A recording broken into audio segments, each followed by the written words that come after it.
अस्सलाम वालेकुम and a very warm welcome. आप देख रहे हैं आज पाकिस्तान। मैं हूं Sidra Iqbal. You are your habits. जो आपकी आदतें हैं वही आपका आज और आने वाले कल को डिफाइन करते हैं। बहुत सारे लोग आपको ये कहते हुए सुनने में आएंगे कि बुरी आदतें जितना आसानी से उनकी आदी हम हो जाते हैं उतना ही मुश्किल है उसको तोड़ना या उसको ख़त्म करना। लेकिन this is just a perspective. कई लोग आपको ऐसे नज़र आएंगे जिनको अगर खुदा ना खास्ता सिगरेट पीने की आदत है या अल्कोहल में है या कोई और बुरी लत लग गई है तो एक दिन वो उठते हैं, उन्होंने तहैया किया and they quit it all and they never turn back. लेकिन दूसरी तरफ कई लोगों की स्ट्रगल ज़िंदगी भर चलती रहती है। वो कुछ अरसे के लिए कोई काम कर पाते हैं, एक नई आदत को इंस्टॉल करते हैं, लेकिन फिर वो आदत वापस आ जाती है। आपको बताते चलें कि साइंस अब ये कहती है कि 21 दिन का डिसिप्लिन अगर आप मेंटेन कर लेते हैं किसी भी नई आदत के लिए तो वो फिर आपके लिए उसको अपनाना, उसको कैरी ऑन करना मुश्किल नहीं है। पर इट्स ऑल अबाउट डिसिप्लिन। हम कितने डिसिप्लिन्ड हैं ये सवाल आपके और हमारे बीच में आता है। जैसे मिसाल के तौर पे वर्क फ्रॉम होम ने हमें कई चीज़ों के बारे में डिसिप्लिन किया। हम उठते थे, अपना घर से ही करते थे, बल्कि साल की जो प्रैक्टिस थी जल्दी उठने की, क्या हमने उसको बरकरार रखा या फिर ये समझा कि क्योंकि हमें नाश्ता करके घर से बाहर नहीं निकलना है और ट्रैवल नहीं करना, गाड़ी नहीं चलानी, 10 सिग्नल क्रॉस नहीं करने, तो कोई बात नहीं, अगर 9 बजे की मीटिंग है तो 9:10 पे हम बिस्तर से बाहर निकलेंगे। ये भी हो रहा है। So it's really about how are you going to redefine your life. अगर अपनी ज़िंदगी को बदलना चाहते हैं तो बड़े चेंजेस से पहले वो छोटे छोटे कंसिस्टेंट चेंजेस की बात कीजिए जो वाकई आपको बना सकते हैं या फिर बिगाड़ सकते हैं। आज के शो में हमारे पास होगा बहुत कुछ। आपको बताते चलें कि एडिक्शंस के बारे में बात करेंगे।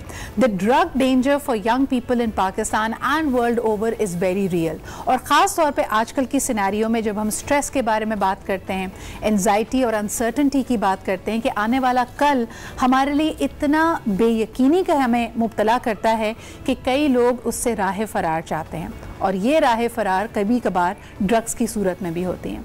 मनशियात का बड़ा बेदरेग इस्तेमाल हो रहा है सोसाइटी में। इसमें एज की, जेंडर की कोई कैद नज़र नहीं आती। इससे कोई फ़र्क नहीं पड़ता कि आप मुतवस्सित घराने से हैं, गरीब घराने से हैं या आपके घर में दौलत की रेल पेल है। ऐसा लगता है कि ये शिकंजा ज़्यादा से ज़्यादा लोगों को अपनी लपेट में ले रहा है और हम इसके सामने बेबस नज़र आते हैं। तो वो क्या चीज़ें हैं जो पेरेंट्स और एज अ सोसाइटी हमें जिस पे नज़र रखनी चाहिए ताकि इस लत से, इस अफरीद से हम मुकाबला कर सकें। We are going to talk about all of that today. और ख़ास तौर पे ये भी कि हमारे कैंपसेस में, हमारे गलियों में, मोहल्लों में, वहाँ जहाँ हम इमेजिन भी नहीं कर सकते वहाँ मनशियात की सप्लाई हो कैसे रही है, इसके पीछे क्या नेक्सस है और उसको किस तरह अनपैक करेगी, अनरावल करेगी ये हुकूमत और आने वाले हुक्काम भी। इस पर बात करेंगे जी हम एक छोटे से ब्रेक के बाद। और इसके अलावा बताते चलें कि अरशद चाय वाला नाम तो सुना ही होगा। अब उन्होंने बाकायदा बिजनेस की दुनिया में, एंटरप्रेन्योरियल दुनिया में एक कदम रखा है। उनसे भी मुलाकात करवाएंगे, लेकिन all this after a short break.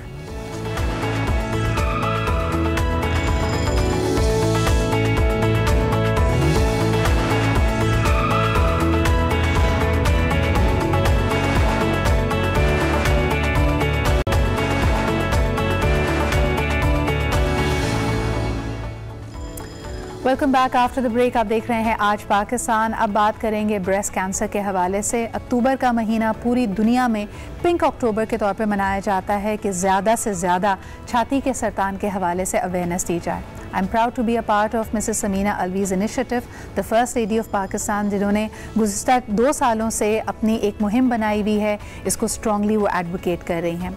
I think Pakistan के लिए बड़ी अहम इसलिए भी है क्योंकि हम देख सकते हैं कि हर साल 90,000 ख़वातीन को पाकिस्तान में छाती का सरतान से तशख़ीस दी जाती है, डायग्नोसिस उनकी होती है। और फिर सबसे ज़्यादा तकलीफ़ दे और परेशान कुन बात यह है कि तकरीबन 40 से 50,000 ख़वातीन अपनी ज़िंदगी की बाजी हार जाती हैं। यानी जो हमारी शरह अमवात है, जो मोर्टेलिटी रेट है, वो दुनिया में वन ऑफ द हाईएस्ट है। So this is why we need to be very concerned about this issue. आज हम खुसूसी तौर पे कुछ मैंने कोशिश ये की है कि हर दफ़ा जब हम इस पर बात करें तो एक ख़ास पे ज़रूर बात की जाए और उसके बारे में अवेयरनेस बढ़ाई जाए। हमारे साथ आज मौजूद हैं डॉक्टर सना ज़ीशान। आप कंसल्टेंट ब्रेस्ट सर्जन हैं and you are also the director of breast screening and outreach programme at the Aga Khan university hospital. हम सब जानते हैं कि अर्ली डिटेक्शन, अर्ली ट्रीटमेंट ज़िंदगियों को बचा सकता है, लेकिन जब ट्रीटमेंट की बारी आती है तो उसके हवाले से कई मिसकंसेप्शंस हैं, मिथ्स है, मिस इन्फॉर्मेशन है। तो आइए आज डॉक्टर सना से इसी हवाले से बात करेंगे। डॉक्टर सना, जब मर्ज़ की तशख़ीस हो गई, जब ये पता चल गया कि एक गिल्टी एक्चुअली ब्रेस्ट कैंसर है, छाती का सरतान है, एक खातून के सामने क्या क्या ऑप्शंस होते हैं ट्रीटमेंट के? Thank you so much for inviting me here Sidra. देखिए, जिस तरह के आपने जब अपना ओपनिंग में बताया कि ब्रेस्ट कैंसर से शरह अमवात हमारे यहाँ बहुत हाई है, I will slightly disagree to this, क्योंकि अब जितना अच्छा ट्रीटमेंट ऑप्शंस अवेलेबल हैं ख़वातीन के लिए वो शायद 20 साल पहले अवेलेबल नहीं थे। और प्राइमरीली पहले 20-30 साल पहले जो है एक ऑप्शन सिर्फ सर्जरी हुआ करता था, जिसमें सब कुछ निकाल दें, ब्रेस्ट रिमूव कर दें और उसके साथ में मसल्स वगैरह निकाल दें और फिर पेशेंट जो है काफ़ी प्रॉब्लम में, कॉम्प्लिकेशंस में, पेन में ज़िंदगी भर रहती थी। In this day and age this is not right. अब हमारे पास ट्रीटमेंट ऑप्शंस बहुत मॉडिफाई हो चुकी हैं, जिसमें हमारे पास सर्जिकल टेक्निक से लेके अद्वियात तक सब चीज़ें बहुत मॉडिफाई हो गई हैं, बहुत बेहतर हो गई हैं, उनकी साइड इफ़ेक्ट्स भी कम हैं। सर्जरी में बिल्कुल ज़रूरी नहीं है कि एक औरत को अपना छाती लूज़ करना पड़े। अब इतनी अच्छी टेक्निक्स आ गई हैं कि एक सिर्फ लंप को निकाल के, जो गुठली जिसे कहते हैं, उसे रिमूव करके ब्रेस्ट को बनाया जा, दोबारा रिकंस्ट्रक्टिव सर्जरी मौजूद है। रिकंस्ट्रक्टिव टर्म हम तब यूज़ करते हैं जब हम ब्रेस्ट को रिमूव कर रहे हों, तो उसमें बिल्कुल यस यू आर राइट, एक मसनूई ब्रेस्ट भी बना के ख़वातीन को दिया जा सकता है। इसके अलावा पूरा ब्रेस्ट रिमूव करने की ज़रूरत नहीं होती, सिर्फ आप स्पेसिफिक एरिया को निकाल के उसकी भरपाई भी कर सकते हैं। बिल्कुल, thank you for pointing out. मैं एक चीज़ को दोबारा यहाँ पे क्लैरिफाई करना चाहूँगी कि जब हम शरह अमवात की ज़्यादती की बात करते हैं तो हरगिज़ हमारा ये मतलब नहीं है कि जैसे ही इस मर्ज़ की तशख़ीस हुई तो फिर आपको लगे कि अब तो मौत यकीनी है। हमारे पास ट्रीटमेंट ऑप्शंस मौजूद हैं जिससे क्वालिटी ऑफ लाइफ को भी रिस्टोर कर सकते हैं। इस मर्ज़ के ख़िलाफ़ जो आपकी जंग है आप उसको जीत भी सकती हैं, and you can be cancer free. लेकिन कहने का मकसद ये है कि ये सब तब मुमकिन है जब अर्ली डिटेक्शन हो। हमारे यहाँ अनफॉर्चुनेटली शरह अमवात का ज़्यादा होने की वजह यह है कि लोग बहुत लेटर स्टेजेस पे पहुँचते हैं। डॉक्टर सना, इस पे मुझे ये बताइएगा कि जब आपने कहा कि एक हमेशा मिसाल डॉक्टर आबिदा मेरे शो में देती हैं कि जितनी जल्दी डिटेक्शन होती है, गुठली या जो सिस्ट है वो छोटी होती है और आपको अगर सर्जरी करनी भी पड़े तो नुकसान कम होता है, यानी उसका सुराख या जिस तरह भी आपको समझना चाहें पेवनकारी उसकी छोटी होती है। लेकिन जब हम रेडियोलॉजी की बात करते हैं, रेडिएशंस की बात करते हैं, सॉरी, एंड कीमोथेरेपी, उसमें क्या क्या ऑप्शंस होते हैं और उसके साइड इफ़ेक्ट्स क्या हैं जिससे लोग घबराते हैं? देखिए, कीमोथेरेपी बेसिकली होती क्या है? ये दवाई होती है जो ड्रिप के ज़रिए खून में डाली जाती है और ये दवाई जो है कैंसर के सेल्स को मारती है, ना सिर्फ ब्रेस्ट में बल्कि जो खून में जहाँ पे भी घूम रहे होते हैं उनको मारती है। कीमोथेरेपी से ख़वातीन मेरे हिसाब से सिर्फ एक वजह से घबराती हैं, वो होता है बालों का झड़ जाना, राइट। हमारे यहाँ एक टैबू है किसी औरत का बगैर बालों के होना, उसको एक्सेप्ट नहीं किया जाता है सोशली, तो ये एक फैक्टर होता है जिससे ख़वातीन बहुत घबराती हैं और कीमोथेरेपी लेने से रेजिस्ट करती हैं। लेकिन मैं अपने पेशेंट्स को हमेशा ये समझाती हूँ कि देखें, अगर बाल झड़ भी रहे हैं तो पहली चीज़ है कि टेम्पररी है, जब आपकी कीमो स्टॉप होगी वो रिस्टोर हो जाएंगे, वो वापस आ जाएंगे और यूजुअली वो पहले से ज़्यादा अच्छे आ जाते हैं। हमने देखा है अक्सर कि उनका कलर, टेक्सचर सब चेंज हो जाता है। दूसरी चीज़ ये कि हमारे यहाँ, हमारी सोसाइटी में हेड कवर करने का भी एक बहुत अच्छा कॉन्सेप्ट है, तो ख़वातीन को यूजुअली इसमें भी प्रॉब्लम नहीं होती। और तीसरी और मोस्ट इंपॉर्टेंट चीज़ ये है कि they are fighting a cancer, that is the most important. तो बाल एक सेकेंडरी चीज़ हो जाते हैं, उससे घबराना, उससे परेशान नहीं होना होता है। तो कीमोथेरेपी से ख़वातीन सबसे ज़्यादा डरती हैं, उसके बाद वो डरती हैं अपनी छाती को खोने से। तो उसके लिए मैं ऑलरेडी इलैबोरेट कर चुकी हूँ कि हमारे पास टेक्निक्स इतनी अच्छी आ गई हैं कि they don't even need to lose the breast. और रेडिएशन के बारे में आप क्या कहेंगे? रेडिएशन मेरे हिसाब से आई वुड से कि सारे कैंसर स्टेप्स में से रिलेटिवली आसान स्टेप है, क्योंकि उसमें सिर्फ एक लोकल जो ब्रेस्ट का एरिया होता है या सीने की दीवार होती है वहाँ पे शुआएं दी जाती हैं और उसकी साइड इफ़ेक्ट्स में सिर्फ ये होता है कि चमड़ी झड़ती है और पेशेंट को थोड़ा थकावट होती है, बट अगेन वो एक लिमिटेड टाइम के लिए होता है, उससे पेशेंट बहुत जल्दी रिकवर भी कर जाते हैं। आपने अपने तजुर्बे में क्या देखा है डॉक्टर सना कि जब किसी फैमिली को या किसी खातून को इस मर्ज़ की तशख़ीस की जाती है, बताया जाता है कि उसको छाती का सरतान है, पहला खदशा या पहला खौफ उसको क्या होता है? क्या वो इस बात से घबराती है कि ज़िंदगी ख़त्म हो गई? क्या उसको लगता है कि उसका हस्बैंड या फैमिली से सपोर्ट नहीं मिलेगी? क्या वो इसके फाइनेंशियल कॉस्ट से घबराती है? सबसे पहला डर या खौफ क्या आता है? I would say all of it, लेकिन मोस्ट इम्पॉर्टेंटली मौत।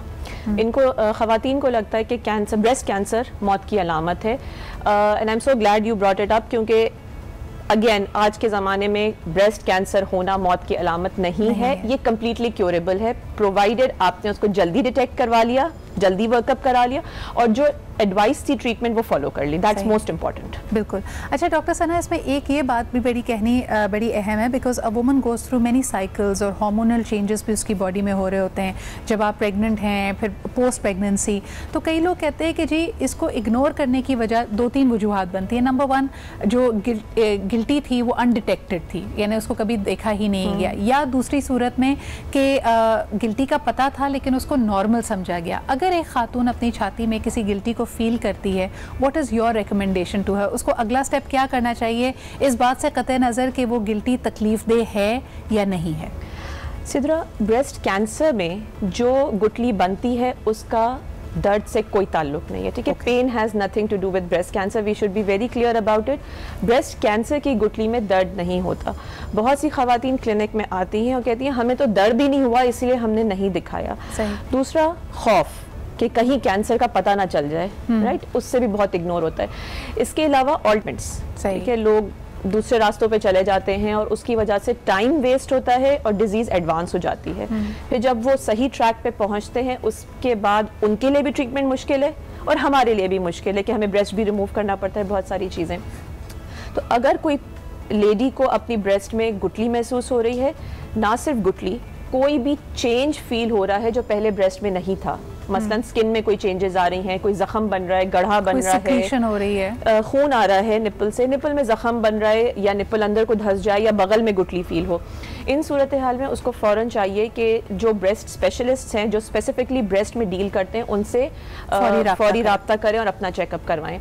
कुछ गांव देहातों में या कुछ शहरों में ब्रेस्ट सर्जन्स अवेलेबल नहीं होते, तो ऑब्वियसली उनके पास जो फैसिलिटीज़ अवेलेबल हैं, चाहे वो सर्जन्स हैं, जनरल सर्जन्स हैं या गायनोकोलॉजिस्ट हैं, उन्हें चाहिए कि वो उनको दिखा के एटलीस्ट अपनी इवैल्यूएशन करवाएं और चीज़ों को डिले ना करें। बिल्कुल। डॉक्टर सना, एक बहुत अहम सवाल कि अगर तो खुदा न खास्ता जो गुठली आप फील कर रहे हैं अपनी छाती में वो वाकई छाती का सरतान है, अगर उसको अनट्रीटेड छोड़ा जाएगा तो फिर क्या स्टेप्स आप एक्सपेक्ट कर सकते हैं? यानी किस तेज़ी से फैलता है, आपकी अपनी क़ुव्वत में, आपकी अपनी सेहत में किस तरह की गिरावट, क्या सिम्टम्स आपको फिर नज़र आने लगते हैं? क्योंकि this is very important for people, जो लोग ये कहकर घबराते हैं कि जी इसका तो ट्रीटमेंट भी बहुत तकलीफ दे है, रेडिएशन में या फिर कीमोथेरेपी में या फिर सर्जरी से हम बहुत घबराते हैं, नहीं जो अल्लाह के हाथ में वो रहना चाहिए। अगर आप इस मर्ज़ को बग़ैर ट्रीटमेंट के, बग़ैर इलाज के छोड़ दें तो क्या होता है? देखिए, कैंसर का मतलब है एक फैलने वाला मर्ज, राइट? कैंसर, ब्रेस्ट कैंसर जो है वो पूरे जिस्मानी आज़ा के कैंसर में से निस्बतन दोस्ताना कैंसर है। ये स्लो ग्रोइंग ट्यूमर होता है, ठीक है, ये अपना वक्त लेता है। ब्रेस्ट कैंसर अगर किसी को पता चल जाए या शक हो जाए तो लोग बिल्कुल पैनिक फ्रीक आउट कर जाते हैं रातों रात के कुछ हो जाएगा। रातों रात इसमें कुछ नहीं होता है, it takes months to years to show its true effect. लेकिन अगर आप कोई भी खातून इसको इग्नोर कर दे और छोड़ दे तो अंडरस्टूड सी बात है कि ये फैलेगा, ये अपना इलाका छोड़ के जिस्म के दूसरे आज़ा जैसे कि फेफड़े हैं, जिगर है, हड्डियां हैं, इवन ब्रेन, वहाँ तक ये पहुँच सकता है। ना सिर्फ ये जिस्म के दूसरे इलाकों में फैलता है बल्कि ये अपने ही इलाके में बढ़ सकता है और फिर फट भी सकता है। सिद्रा, यू वोंट बिलीव, हमारी क्लिनिक में ऐसे पेशेंट्स एक्चुअली आते हैं जो इतना एडवांस ट्यूमर हो जाता है उनका, उसमें कभी कभी कीड़े भी पड़ जाते हैं, बदबू आ रही होती है, बहुत बड़ा भारी चेस्ट हो जाता है उनका कि वो उसको कैरी नहीं कर पा रही होती।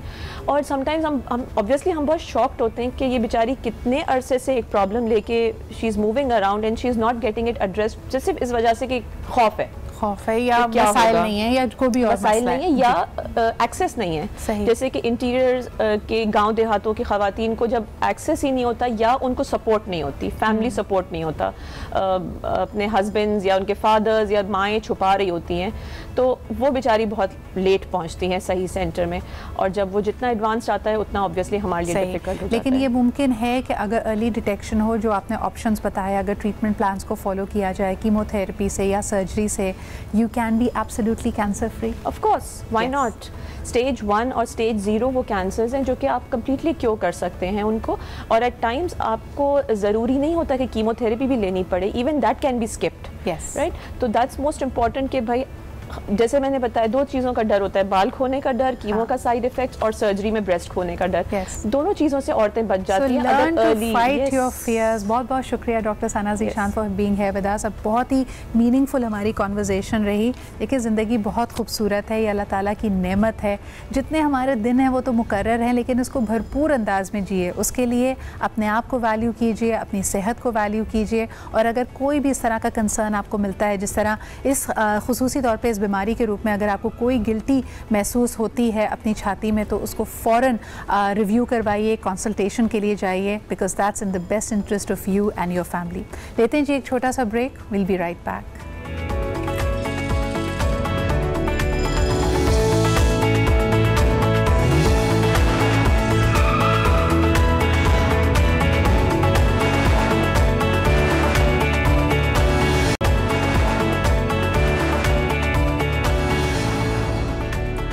Welcome back after the break. जी जनाब, अक्सर हम बात करते हैं कि पॉपुलैरिटी, मकबूलियत हर एक इंसान को चाहिए, हर कोई फेमस होना चाहता है, लेकिन फिर अपने फेम के साथ अब करते क्या हैं, ये भी बड़ा अहम सवाल है। ख़ास तौर पे जो हम सोशल मीडिया सेंसेशंस को देखते हैं, वक्ती तौर पे ये आते हैं, हर दिल पर छा जाते हैं, हर जगह इन्हीं का चर्चा होता है। लेकिन क्या आपको पता है कि हाल ही में हम सब की इमेजिनेशंस को कैप्चर करने वाले अरशद, जिनको हम यूजुअली चाय वाला के नाम से भी जानते हैं, इन्होंने इस मकबूलियत को, इस फेम को अपने एंटरप्रेन्योरियल जर्नी का हिस्सा बनाया, और बिकॉज इनकी वजह शोहरत ये चाय थी, तो ही इज़ नाउ माशाल्लाह सक्सेसफुली रनिंग अ चाय कैफ़े। सबसे पहले इस हवाले से दिखाते हैं आपको एक रिपोर्ट, फिर इनसे मुलाकात भी करते हैं।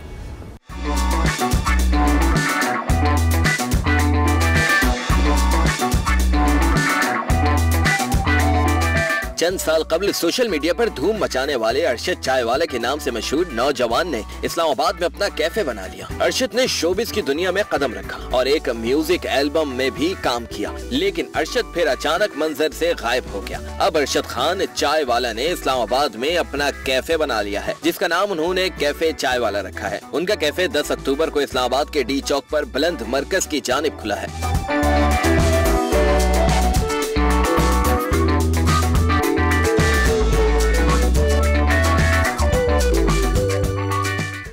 जी जनाब, देख रहे थे आप ये रिपोर्ट। अब हमारे साथ मौजूद हैं, इस्लामाबाद से हमें ज्वाइन कर रहे हैं अरशद अहमद। अस्सलाम वालेकुम and a very good morning to you Arshad.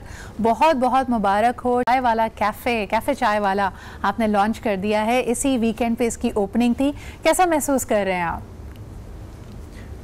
Thank you so much. सबसे पहले मैं आपको ये कहना चाहूँगा कि आपके आज पाकिस्तान के प्रोग्राम की बहुत शुक्रिया कि आपने हमें टाइम दिया, बुलाया, और उसके बाद कैफ़े चाय वाला जो मैंने उसकी लॉन्चिंग की है, बहुत अच्छा लग रहा है, बहुत खुशी हो रही है। हाँ, तो मुझे ये बताओ, अरशद के 2 चीज़ें आई ना हमारे सामने, जैसे ही आप माशाल्लाह इंटरनेट पे वायरल हुई आपकी तस्वीरें, आप एक ओवरनाइट आपको इतनी मकबूलियत मिली, तो पहले लोगों ने आपको मशवरा दिया कि आपको एक्टिंग में, मॉडलिंग में, मीडिया में आना चाहिए, जो आपने ट्राई किया, लेकिन फिर आपने फ़ैसला किया कि आप अपना कैफ़े खोलोगे। तो ये सफ़र कैसा था? किस तरह अपना माइंड, अभी भी आप मॉडलिंग एक्टिंग भी कर रहे हो या सिर्फ आप फोकस करना है अपने कैफ़े के ऊपर? जी बिल्कुल, अभी तो फ़िलहाल मेरा फोकस जो है वो कैफ़े पे है, जो कि मैंने अपना ब्रांड लॉन्च किया है। इसकी मुख्तलिफ शहरों में, मुख्तलिफ सोसाइटियों में इसकी फ्रेंचाइज होगी, जो कि इसका सेकंड है मरी में इंशाल्लाह। ओके, इंशाल्लाह। अच्छा, मुझे ये बताएं अरशद के ख़ास बात क्या है इस कैफ़े की और इस कैफ़े के मेन्यू की? सिर्फ चाय है या चाय के साथ दूसरे लवाजमात भी हैं? कितनी इकसाम की चाय है यहाँ पे, ज़रा हमारे नाज़रीन को भी बताएं। जी बिल्कुल, इसमें तकरीबन 7-8 किस्म की चाय है इसमें, और मेन्यू में बारबेक्यू है, बर्गर है, बीच में बहुत सारी चीज़ें, जैसे कि 8-10 किस्म की मेन्यू डिशेस है। अच्छा अरशद, मुझे ये बताएं कि कई दफ़ा लोग कहते हैं कि पब्लिक की डिमांड है तो चीज़ों को मेन्यू में शामिल कर लेते हैं। कोई ऐसा आइटम है इसके मेन्यू में जो आपको पर्सनली पसंद नहीं है, लेकिन आपको कहा गया भाई लोग बड़ा पसंद करते हैं तो इसको मेन्यू में डाल लें? नहीं, ऐसा कुछ भी नहीं है। ऐसा कोई चीज़ नहीं है। अच्छा, चाय जो 7 मुख्तलिफ इकसाम की हैं, थोड़ी बहुत तो मेरे जहन में आ रही हैं। कड़क चाय हो सकती है, दूध पत्ती वाली चाय हो सकती है, इलायची अदरक वाली हो सकती है, और दूसरी इकसाम की कौन सी चाय है? जी और भी है बहुत अच्छी किस्म की चाय, जो कि मेरी टीम ने वो किए हुए, मेरे टीम वर्किंग कर रही है इस पर। अच्छा। मुझे खुद इतना अंदाज़ा नहीं है। सही। अच्छा, जो आपसे बड़े इम्प्रेस्ड हैं लोग और आपसे मिलना भी चाहते हैं, क्या आप खुद भी कैफ़े में हुआ करेंगे? क्योंकि कई लोग तो शायद आपसे मिलने की चाह में वहाँ पे पहुँचेंगे। जी बिल्कुल, ज़रूर मैं मौजूद भी हूँगा। और उसके बाद जो है ना, मसरूफियात भी बहुत ज़्यादा है। इसके बाद हमारी जो मरी में है फ्रेंचाइज, एक I-10 में है। जैसे कि फ्रेंचाइज मेरी बढ़ती जाएंगी तो मसरूफियात ज़्यादा होता जाएगा। अभी मैं पूरा टाइम दे रहा हूँ। बीच में जैसे कि नेक्स्ट आएगी हमारी फ्रेंचाइज, वहाँ पे भी टाइम देना पड़ेगा। फिर किसी और जगह पे आएगी, वहाँ पे भी टाइम देना पड़ेगा। तो टाइम सबको देना पड़ता है। तो अरशद, क्या विजन क्या है अभी? इंशाल्लाह ताला जैसे इस्लामाबाद में ओपनिंग हुई है, अगला आपने कहा कि अगला पड़ाव मरी होगा। कितनी ब्रांचेज और फ्रेंचाइजेस खोलने का इरादा है और इसके बाद कौन से शहरों की तरफ नज़र है? देखिए, अभी तो ये मैंने जो ब्रांड लॉन्च किए, ये ऑल पाकिस्तान में नहीं बल्कि अब कंट्री में भी होगा इंशाल्लाह इसके ब्रांचे। अभी फिलहाल 3 ही है। सही।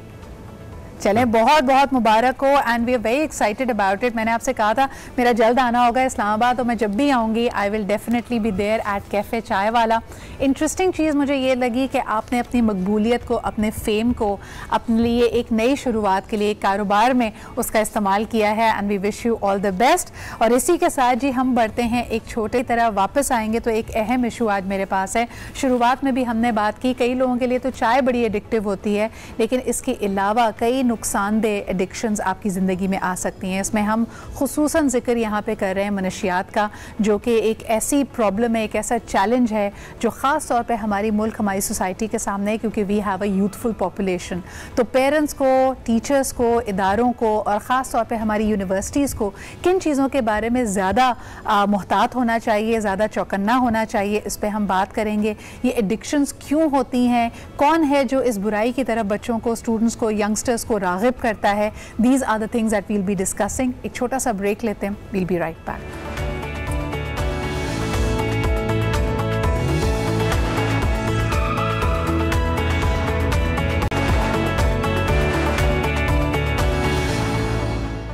Welcome back after the break. आप देख रहे हैं आज पाकिस्तान। आज एक बहुत ही सीरियस और क्रिटिकल इशू पे हम बात करना चाहेंगे। ड्रग्स बहुत प्रेवलेंट होती जा रही हैं। यूथ कई चीज़ों को इस्तेमाल कर रही है as soft drugs which then pave the way for harder and more addictive drugs, जो कि लाइफ थ्रेटनिंग भी होती हैं। लेकिन शुरुआत कैसे होती है? क्या ये सिर्फ और सिर्फ पीयर प्रेशर की वजह से है? एक्सेस कहाँ से आता है? You will be surprise to know कि जिस किस्म के केसेस सामने आ रहे हैं, 6ठी जमात का तालिब इल्म, 7वीं जमात का तालिब इल्म, हर बड़े स्कूल की आप बात कर लें, छोटे स्कूल की बात करें, वहाँ पे केसेस निकल के सामने आ रहे हैं। This is a pressing and alarming situation. कौन लोग हैं जो इन्फ्लुएंस करते हैं एक बच्चे को इस एज में? क्या हम इतने ज़्यादा पाबंद हो जाएं कि बच्चे की हर नकलो हरकत पे आपको नज़र रखनी पड़े? उसने ट्यूशन भी जाना है, स्पोर्ट्स भी जाना है। अगर आप बहुत ज़्यादा उसको कैद करते हैं तो आप उसकी पर्सनालिटी को डैमेज करते हैं। But what is that fine balance? और ख़ास तौर पे जो ट्रायंगल एक बच्चे की ग्रूमिंग के लिए, उसकी साख्त के लिए, उसकी शख्सियत को निखारने के लिए, जब हम कहते हैं कि एक इदारा, उसके असातिज़ा, उसके पेरेंट्स, ये सब मिलकर उसके लिए काम करते हैं, तो इसमें किस किस की क्या ज़िम्मेदारी बनती है? क्या इदारे और पेरेंट्स आपस में एक दूसरे को कहते रहते हैं कि ये आपका काम था बच्चे पे नज़र रखना, लेकिन क्या हम किसी भी यूनिवर्सिटी को, स्कूल को बरी ज़िम्मा करार दे सकते हैं, जबकि दिन का एक बहुत बड़ा हिस्सा रोज़ाना बच्चा स्कूल या यूनिवर्सिटी में सर्व करता है? ये तमाम हमारे आज के मौज़ूआत होंगे। ट्रिकी सब्जेक्ट है, लेकिन इसको समझना और इसके बारे में बहुत अहम है। आज जो पैनल हमारे साथ है बहुत ही बेहतरीन है और मुख्तलिफ एंगल से इसको कवर करेगा। हमारे साथ मौजूद हैं ब्रिगेडियर मोहम्मद अबूज़र साहब। आप इनको जानते हैं ना सिर्फ SSDC के हवाले से, एक बड़ी तवील इनकी सर्विस रही है, लेकिन साथ ही साथ he was also a part of the anti narcotics department in Pakistan, और इसकी जो काविशें रहीं, बल्कि जो पहला एडिक्शन को ख़त्म करने के लिए जो हस्पताल, क्लिनिक्स बनाए जा रहे थे, उसमें एक बहुत बड़े प्रोजेक्ट का भी आप रुए रवां थे। उसके बहुत बहुत शुक्रिया Abuzar sahab for being here. Thank you very much. और आप ही के साथ तशरीफ़ रखती हैं सैयदा बतूल नजम। आप क्लिनिकल साइकोलॉजिस्ट हैं, मोटिवेशनल स्पीकर हैं, and you work closely with young people talking about addictions and how to get rid of them. बहुत शुक्रिया आपकी भी मौजूदगी का। आप ही के साथ तशरीफ़ रखती हैं, you are a lecturer and an academician at the Iqra university. इसके अलावा you also are using and putting good use of your influence on social media to talk about similar subject. बहुत शुक्रिया। हमारे साथ मौजूद हैं मरियम मोईद। Thank you Maryam. अबूज़र साहब, पहले आपसे अगर गुफ्तगू का शुरुआत करें कि यंग से यंग एज होती चली जा रही है of kids who are trying drugs, जो इस पोजेशन में पाए जाते हैं, कुछ ऑर्डिनेंसेस के पास करने की बात की गई। सबसे पहले ये कि स्टूडेंट्स का जब एडमिशन हो यूनिवर्सिटी में और उनका सालाना ड्रग टेस्ट लिया जाए। दूसरा ये कि बड़ी क्लियरली डिफाइंड हो वो पॉलिसीज़ के अगर कोई इनकी पोजेशन में पाया जाता है, कोई इसकी ट्रेड में मुलव्विस पाया जाता है तो उसके लिए क्या सज़ाएँ होनी चाहिए, क्या रिहैबिलिटेशन, दोनों पे कोई ख़ास मूवमेंट नहीं हुई है। Thank you very much Sidra, आपने इनवाइट किया and for such good introduction and good topic. मैं वही बात कर रहा था कि अब तो मॉर्निंग शोज़ में कुछ ही लोग रह गए हैं जो इतनी मीनिंगफुल बात के लिए बुलाते हैं या बात होती है। देखिए, फर्स्ट इज़ कि we as a nation need to understand कि थ्रेट है या एक ख़तरा है हमारे बच्चों के लिए। मैं एक मिसाल इसकी सिर्फ आपको थोड़ा सा दूंगा and then we'll come on to straight हमारे बच्चों के ऊपर कि दुनिया में इस वक्त जितनी जंगें हो रही हैं और जितना वॉर अगेंस्ट टेरर हो रहा है, इसमें per day casualty rate is less than 100। तकरीबन 80 से 90 लोग मरते हैं ड्रग की ओवरडोज की वजह से या एब्यूज़ ऑफ ड्रग की वजह से। अराउंड 700 कैजुअलिटीज़ पर डे होती हैं दिन में।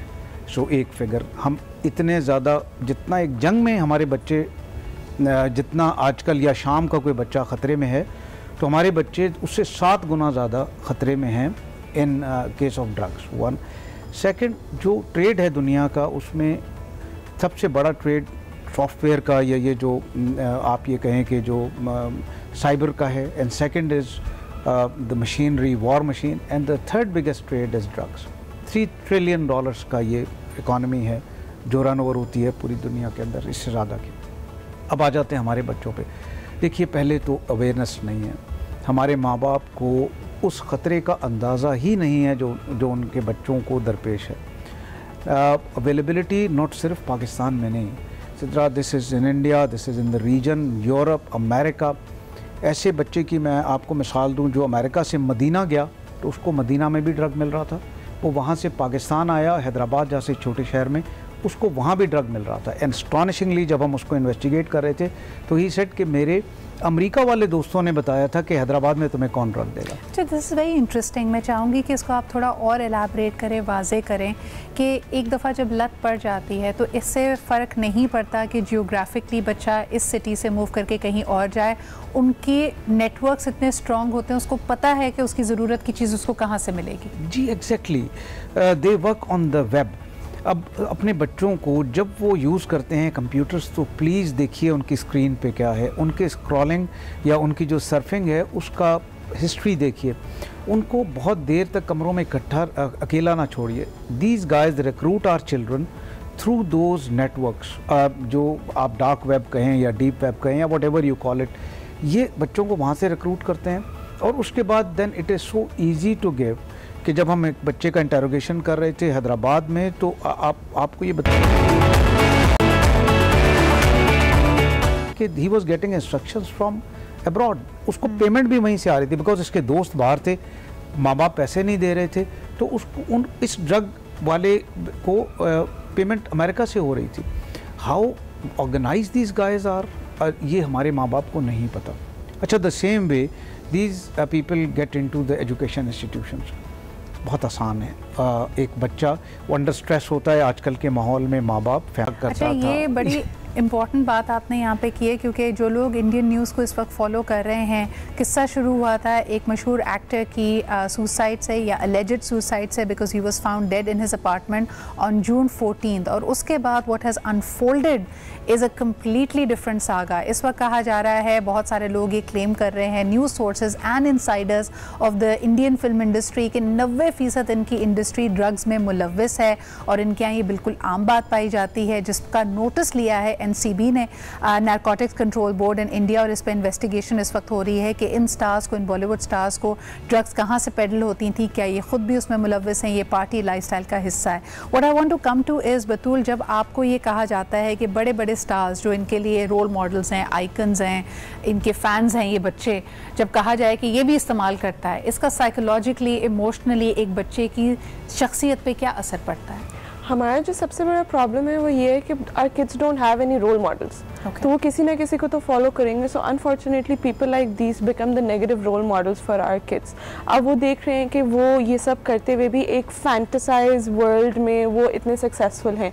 सो if we do that we can do the same, we can become like them. So वो वाला जो एक इम्पैक्ट आता है कि आपने उनको फॉलो करना है और अगर वो सक्सेसफुल हो रहे हैं तो हम भी सक्सेसफुल हो सकते हैं. So things like that make us do get involved in drugs even more.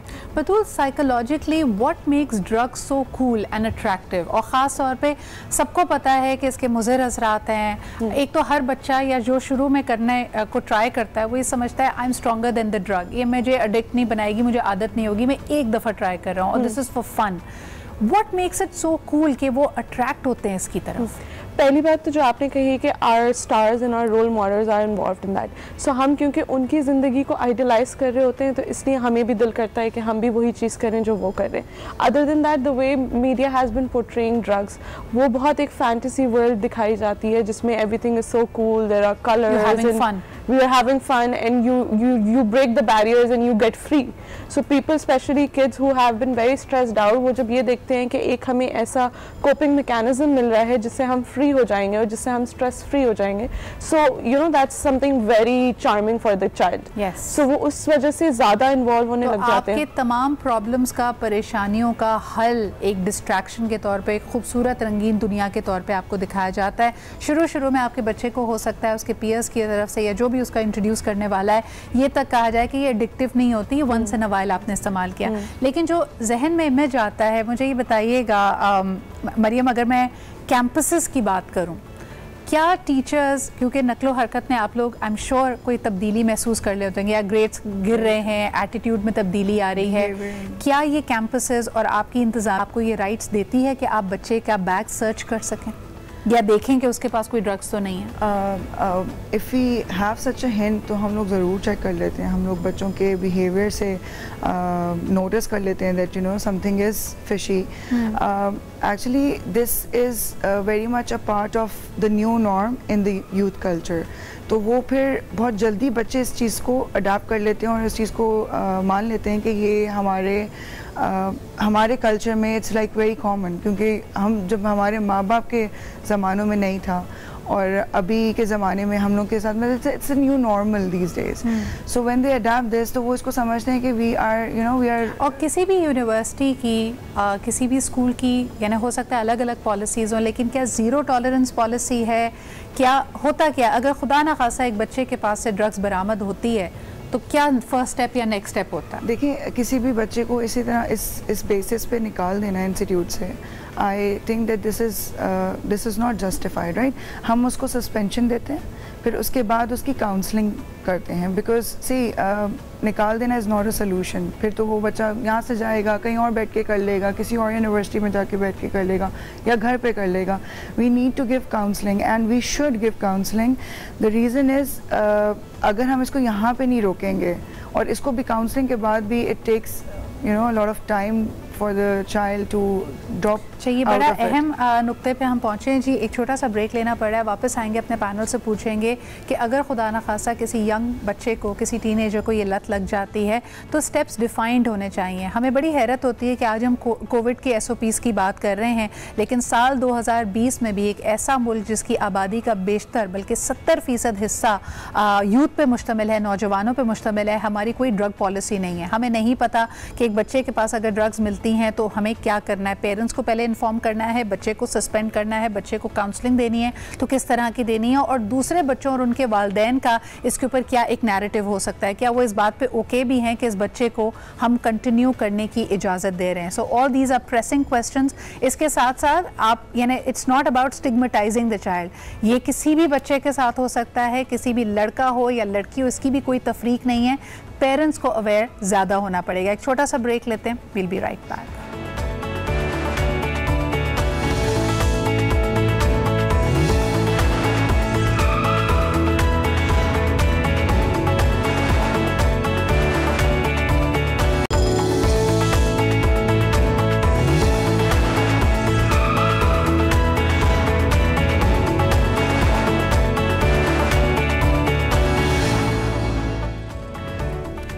Welcome back after the break. आप देख रहे हैं आज पाकिस्तान। बात हो रही है कि हमारी हुकाम, इंतज़ामिया और हुकूमत कितनी सीरियस है अबाउट कि हमारे यहाँ के नौजवानों को ड्रग से, मनशियात से बचाया जा सके। आपको बताते चलें कि साबका हुकूमत के आखिरी टेन्योर में 2 ऐसे ऑर्डिनेंसेस लाने की कोशिश की गई थी। एक तो ये कि तमाम यूनिवर्सिटीज़ में, कॉलेजेस में स्टूडेंट्स के सालाना ड्रग टेस्ट किए जाएँ, ताकि एक खौफ तो हो, एक फियर एलिमेंट हो जो लोगों की रोकथाम का ज़रिया बने, कि लेने से पहले हिचकिचाहट हो, झिझक हो, कि जो चीज़ छुप कर की जाती है, जो शायद दोस्तों की वजह से गुमराही की तरफ बढ़ रहे हैं हम, तो वो सामने आ जाएगी, सबको पता चल जाएगा।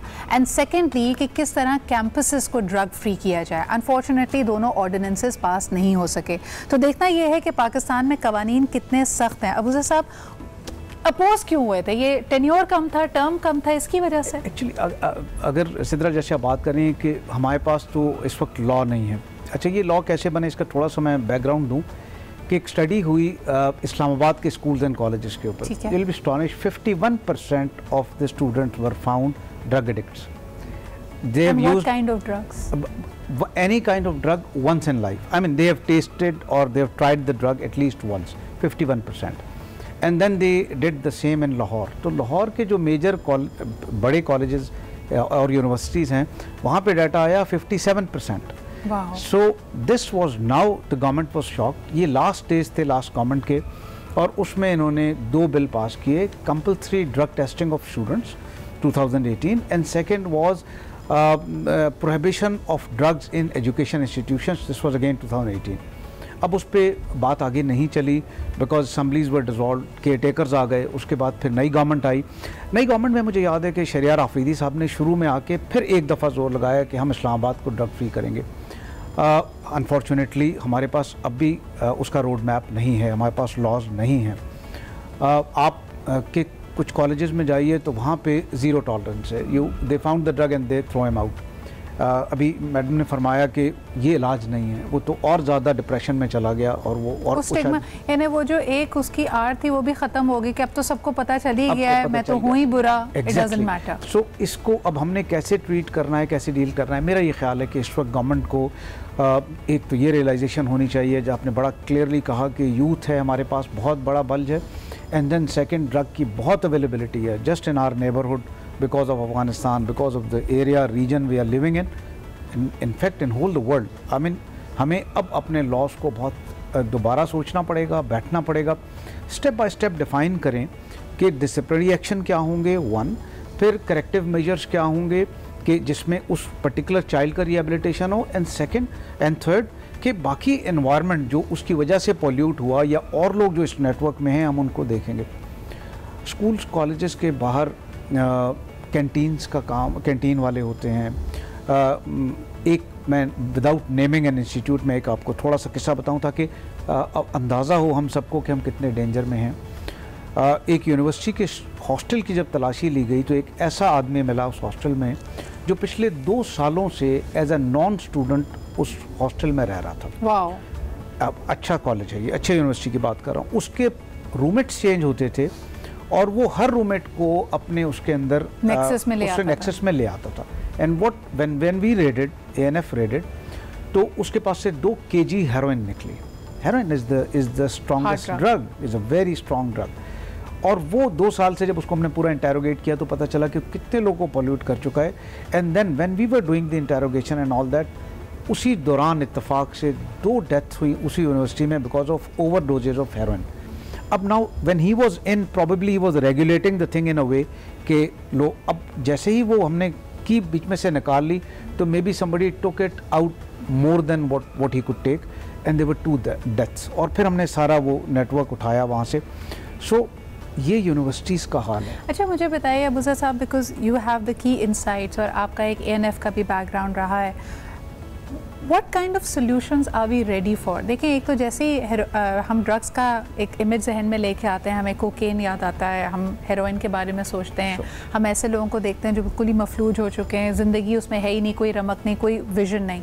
But on the other hand जब हम शुरुआत की तरफ देखते हैं तो वीड या चरस जिसको कहा जाता है, बहुत सारे लोग सिगरेट पीते हैं और वो फिर चरस की तरफ चले जाते हैं और उसको कहा जाता है कि दिस इज़ बहुत सारे मुल्कों ने तो अब इसको लीगल भी कर दिया है। तो क्या स्टेटस है हमारा? अब जब हम सॉल्यूशंस की तरफ जाना चाहेंगे, एक हमारा अपना एक कल्चरल फैब्रिक है, एक हमारे अपने समाजी रवैये हैं, ट्रेडिशंस हैं, किस तरफ जाता हुआ देख रहे हैं? और हम ऑस्ट्रिच की तरह सिर्फ अपने आप को कहें कि नहीं जी ऐसा कुछ नहीं हो रहा है, या we have to take tough decisions? हम एज देखिए, हम अगर अपनी सोसाइटी को देखें तो we are a mix of let's say, हम रूरल बैकग्राउंड से भी हैं, हम शहरी भी हैं, most of us are Muslims, Christians and Hindus भी हैं हमारे अंदर। तो मैंने एक डायलॉग करवाया इंटर रिलीजन, आप यकीन कीजिए Hindu religion, Islam, Sikh and Christianity, they all were together and they were saying drug is prohibited in our religions. तो वहाँ तो बिल्कुल प्रोहिबिशन है। सिख मज़हब में तो स्मोकिंग भी इजाज़त नहीं है। सही। अच्छा, अब हम अपने गांव में चले जाते हैं तो वहाँ पता चलता है कि सरदाई के नाम पे या भंग के नाम पे, एक नॉर्मल है वो, मज़ारों पे भी पीते हैं, शादियों में भी पीते हैं, फंक्शन में। अब क्या उसको हमने लीगलाइज करना है? अच्छा, वो कहाँ तक है? उसके बाद फिर आ जाते हैं हार्ड ड्रग्स, जहाँ पे हम marijuana या चर्स या वीड या ये जो बच्चे यूज़ कर रहे हैं। देखिए, अगर आप इंटरनेशनल डेफिनेशन देखेंगी तो less the alcohol internationally ban नहीं है, it's not part of the narcotics. Narcotics are those substances जो अंदर जाके आपकी बॉडी को विड्रॉल के वक्त डिस्टर्ब करते हैं, डिस्ट्रॉय करते हैं, और डिपेंडेंसी है जिनके ऊपर, वो ड्रग में आ जाते हैं। मेरा ख्याल है कि हमें अब सीरियसली डिबेट करना चाहिए नेशनल असम्बली में बैठ के कि how we are going to ban what, और फिर उसके क्या हम किस तरह उसको इम्प्लीमेंट करेंगे in different institutions, different ways of life. Not, देखिए, एजुकेशन इंस्टीट्यूशंस आर वन, मगर अदर देन इंस्टीट्यूशंस बहुत सारे इन्फ्लुएंसेस हैं। बल्कि आपकी बात को मैं फॉरवर्ड करूंगी अबूज़र साहब कि प्रोफेशनल लाइफ में बहुत सारी सर्विसेज और इंडस्ट्रीज़ में कहा जाता है, जैसे अब हमने अभी जिक्र किया यहाँ पे इंडियन फिल्म इंडस्ट्री का, कि उन्होंने कहा कि जी वो पूरा रवैया ही और पूरा कल्चर ही ऐसा है कि you can't be outside of it. अब यही चीज़ बढ़ावा देती हैं बहुत सारी मिथ्स को। मैं बतूल आपकी तरफ आना चाहूँगी कि लोग जो इमेजिन करते हैं, अब लड़कियाँ हैं या कोई शख्स फिट होना चाहता है, वजन कम करना चाहता है, किसी ने कहा कि फलाना आप सिगरेट पीना शुरू कर दें आपका वजन कम हो जाएगा, या ये पिल्स लेना शुरू कर दें भूख भी खत्म हो जाएगी और आप बहुत फिट हो जाएंगे। दूसरी तरफ किसी ने पढ़ाई करनी है, डॉक्टर्स हैं, इंजीनियर्स हैं, फील कर रहे हैं वो प्रेशर, उन्होंने कहा कि जी फलानी ड्रग ले लो, इससे फोकस बड़ा अच्छा आ जाता है, कॉन्फिडेंस बहुत आ जाता है। कोई म्यूजिशियन है, उसको कहा कि जी तुम्हें डर नहीं लगेगा कॉन्सर्ट करते हुए और लोगों से तुम्हें हिचकिचाहट नहीं होगी because you will B so high and so full of yourself. ये सब मिथ्स हैं। I wouldn't say completely it's a myth, because एक तो वो साइकोलॉजिकल एस्पेक्ट भी आ रहा होता है। स्टिमुलेंट्स, यस, आपकी बॉडी में कुछ ऐसे रिएक्शंस को प्रोड्यूस कर रहे होते हैं जिसकी वजह से you feel more energetic and you are able to give more energy and time to one point focus, concentration आपकी टू सम एक्सटेंट बेहतर हो जाता है। But that's just temporary, you know, like a temporary outlet to something that can cause permanent damage। सही। तो अब आप temporary तौर पे तो उस चीज़ को आप वेट के मामले में भी या पढ़ाई के मामले में भी आप टेम्पररी तौर पे सेल्फ प्रिस्क्रिप्शन की, आपने ड्रग्स लेने स्टार्ट किए, बट लॉन्ग टर्म बेसिस पे it is ultimately going to effect the thing that you were trying to improve in the first place. अच्छा, ये सारी तो एस्पिरेशनल रीजंस हो जाएंगे। मरियम, आपसे पूछना चाहूँगी, the depression in young people, anxiety, uncertainty, जैसे हम पूरी दुनिया में देख रहे हैं इस वक्त, वो भी बड़ा रियल है, और हम जितना मजबूत हमारे फैमिली स्ट्रक्चर को समझते हैं उतना नहीं है। हर घर में प्रॉब्लम्स हैं, टॉक्सिक रिलेशनशिप्स हैं।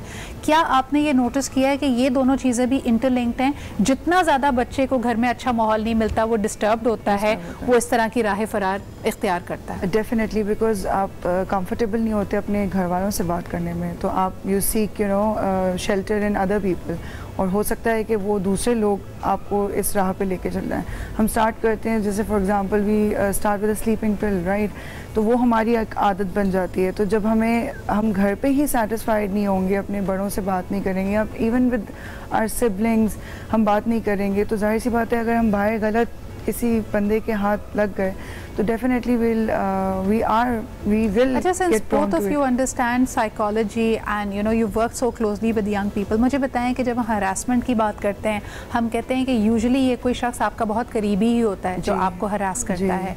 ड्रग्स के मामले में हमें क्या नज़र आता है? क्या ये कोई बहुत दूर का इन्फ्लुएंस होता है, या ये लोग भी हमारे जो दुश्मन हैं वो बहुत करीब हैं? Most of the cases that you here about, आप सुनते हो कि फार्म हाउस में दोस्त गए और वहाँ पे 2 लोगों की डेथ हो गई। अभी ऑफ रिसेंट एक यूनिवर्सिटी में ऐसा हुआ था कि बच्चे गए थे और उनमें से 2 की डेथ हुई थी, and that was because of the overdose of drugs.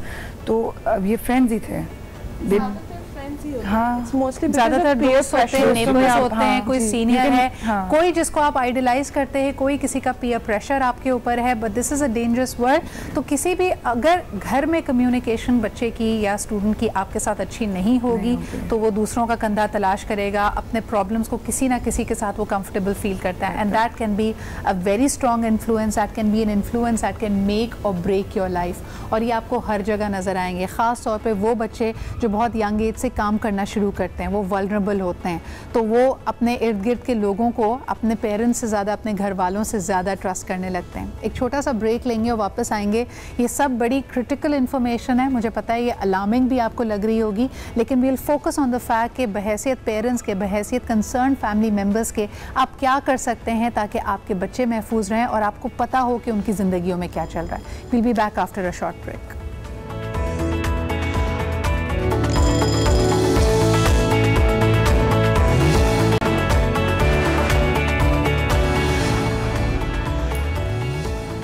अच्छा जी, वेलकम बैक। बात हम कर रहे हैं ड्रग्स की एंड यंग पीपल की, तो उसके अंदर एक मेरे ख्याल में नाइंसाफ़ी होगी अगर हम जेंडर डिफरेंस की बात ना करें। अगर बच्चियां या फीमेल स्टूडेंट्स या टीनेजर्स इस लत में पाई जाती हैं, उनके साथ फैमिली का और लोगों का रवैया बहुत मुख्तलिफ होता है। झटपट से जो अगर वो काम कर रही हैं या पे पढ़ाई कर रही हैं, उसको उस जगह से दूर कर दिया जाता है और फैमिली की कोशिश होती है कि बात फैलने से पहले पहले इसकी शादी कर दी जाए। क्या कहेंगी Batool, is this the correct way forward? I wouldn't say it's a correct way forward for anything. मतलब शादी is not the solution for anything. Research ने तो बल्कि ये सजेस्ट किया है कि women are more prone towards taking drugs when they are going through psychological distress. So ख़वातीन ज़्यादा उसमें इन्वॉल्व हो जाती हैं as compared to males. हमारा अगर मैं सोसाइटी के कल्चर के हिसाब से बात करूँ, so हमारे यहाँ मर्द की चीज़ को फिर भी एक्सेप्टेबिलिटी, वही वाली आपकी बात की, वो एक्सेप्ट कर लेते हैं टू सम एक्सटेंट, बट अगर वही चीज़ लड़की कर रही होती है तो उसके लिए that's a big problem. And इस वजह से लड़कियाँ you know they find very difficult and different ways to get through those things. अच्छा, फिटिंग इन भी एक इसमें प्रॉब्लम है, पीयर प्रेशर की जहाँ हम बात कर रहे हैं, we are not just talking about students and teenagers. क्या कहेंगी मरियम कि कई लड़कियाँ, this is a very real problem, they say that my husband is into alcohol and drugs and just to fit in and be a part of that circle I have stepped into that. ये situation अगर किसी की हो तो वो क्या करे? होना तो ऐसा नहीं चाहिए आइडली, बट ये है कि to fit in that culture people do. हम लोग भी जैसे आप एक ग्रुप है जिसमें हम बैठते हैं, अगर हम उस पर पूरे नहीं उतरते उनके उस पर, तो हम खुद डिप्रेशन में चले आते हैं।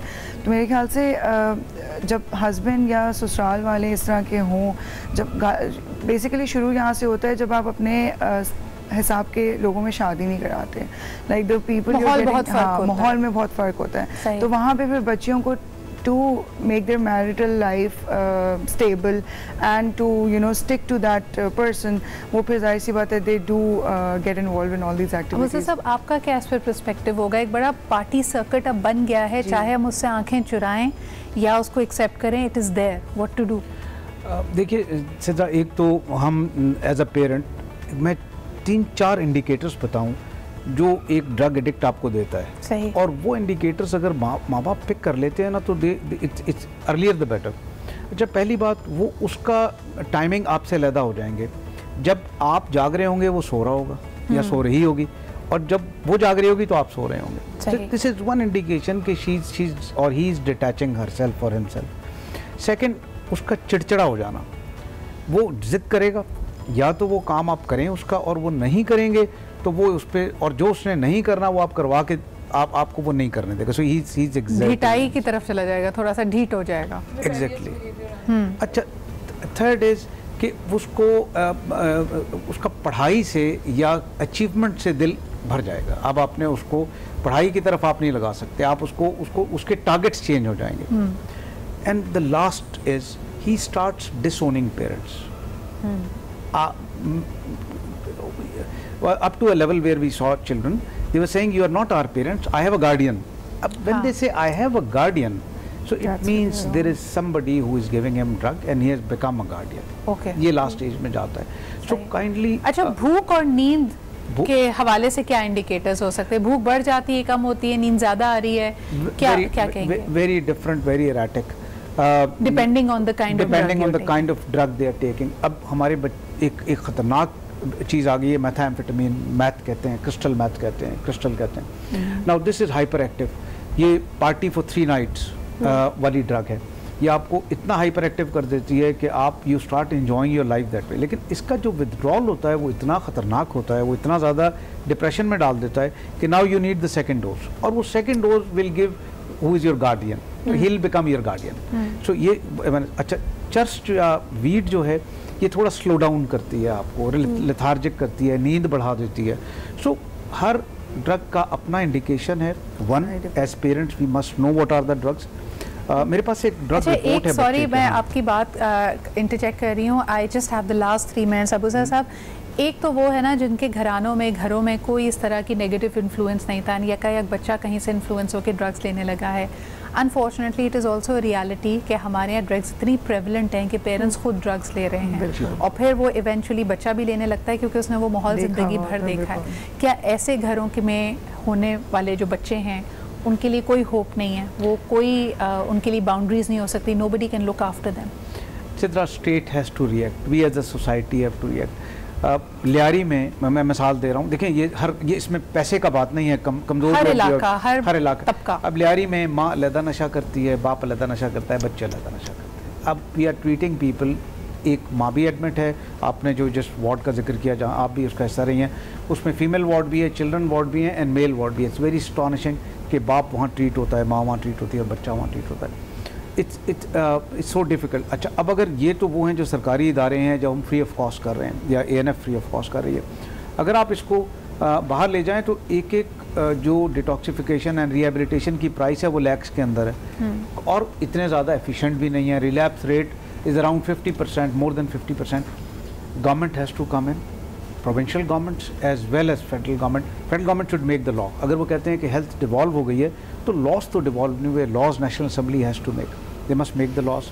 Provincial assemblies in addition to the laws must execute it in the education institutions as well as in the medical field. Rehabilitation पे भी काम करें, प्रिवेंशन पे भी काम करें। So these are all the things that have to come together as a policy. Unfortunately this is all the time we had, लेकिन हम चाहते थे कि इस प्लेटफॉर्म को इस बहुत ही इंपॉर्टेंट कॉजेज़, बहुत ही क्रिटिकल इशू के पीछे एडवोकेसी के लिए इस्तेमाल करें। बहुत शुक्रिया मरियम, बतूल and Abuzar sahab for being here. I think it has to be a multi pronged approach. बिल्कुल आपने सही कहा कि अगर हेल्थ और इससे रिलेटेड जो एरियाज़ हैं वो डिवॉल्व भी अगर हो चुके हैं, तब भी वफाकी हुकूमत की जिम्मेदारी बनती है कि सख्त तरीन कवानीन बताए जाएँ। इस वक्त हर दुनिया के मुल्क की तरह यहाँ पे जो नेक्सस होगा, जो पेडल कर रहा है, जिस तरह के अबूज़र साहब ने कहा कि तीसरा बड़ा ट्रेड है अगर दुनिया का, तो it's a multi billion industry. तो यकीनन बहुत पावरफुल नाम होंगे, लेकिन फिर हमने फ़ैसला करना है, और तारीख़ जब लिखी जाएगी तो ये बड़ा अहम होगा कि what side of the history were you. We have to make an effort so that हमारी आने वाली नस्ल और बच्चे इस अफरीद से महफूज रह सकें। सिर्फ ये कहकर हम हथियार नहीं डाल सकते। This is perhaps the biggest battle of our times and we need to realise that. इसी के साथ मुझे इजाज़त दीजिए। अपने घर में, अपने इर्द गिर्द लोगों पर नज़र रखिए, जो आपके प्यारे हैं उनको अपने से करीब रखिए। आपसे मुलाकात होती है। खुदा हाफ़िज़।